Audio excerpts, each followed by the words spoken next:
Kakagising ko lang mga tol, kaya tara, Recta Source tayo. Inuna ko na dito sa grocery para mamili ng mga paninda ko. Tas yan, dito na tayo sa counter, ito yung bill natin. After nyan, rekta naman tayo dito sa palengke.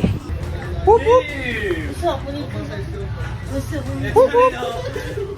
Ayun o.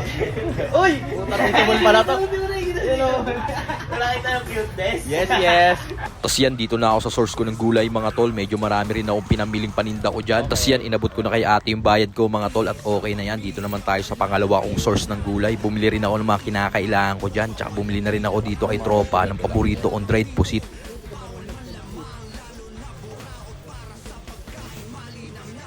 Boss, ito ah. Boss. Ito lang. Kasama na kita dito sa munting vlog ko, boss. Ito.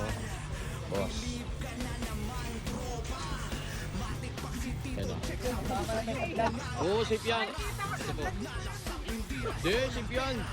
Dito naman tayo sa general merchandise mga tol. Bayaran ko na din yung mga items na kinuha ko sa kanila. Tas tong mga tinapay, bayaran ko na din. At sakto gutom na ako mga tol, kaya kakain na ako dito sa paborito kong mamihan. Umorder ako dito ng ginataang manok. Sakto to, almusal tanghalian ko na to par.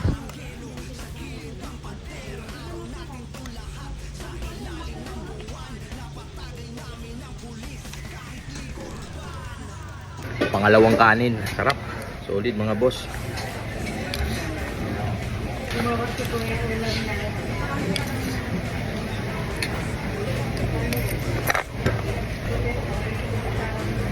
maglalaba? Paate yan. Ako na yung aling na champion.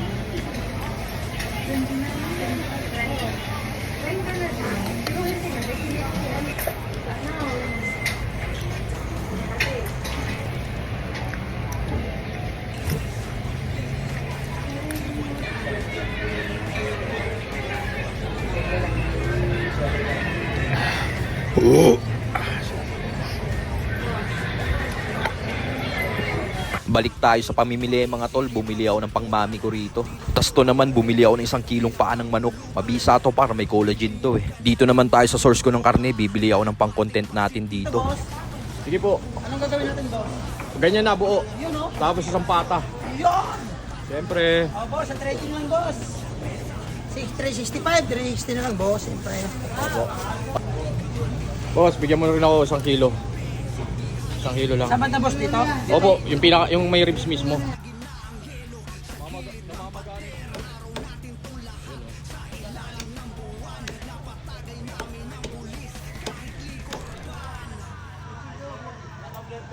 Oo. Safe yan, boss, safe yan.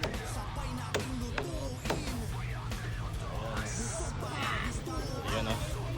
At to na mga tol, nakauwi na ako. Yan na yung mga napamili natin. Syempre, linisan na din natin yung mga karne. Simulan ko na dito sa paa ng manok. Sunod ko tong isang buong manok, linisan natin maigi yan at baka na itlogan ng langaw sa palengke yan mga par. Sunod natin tong pata, gagawin kong crispy kare-kare pata yan mga tropa. At syempre, panghuli, itong mabisa nating ribs.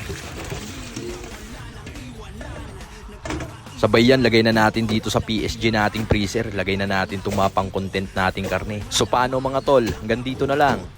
Peace!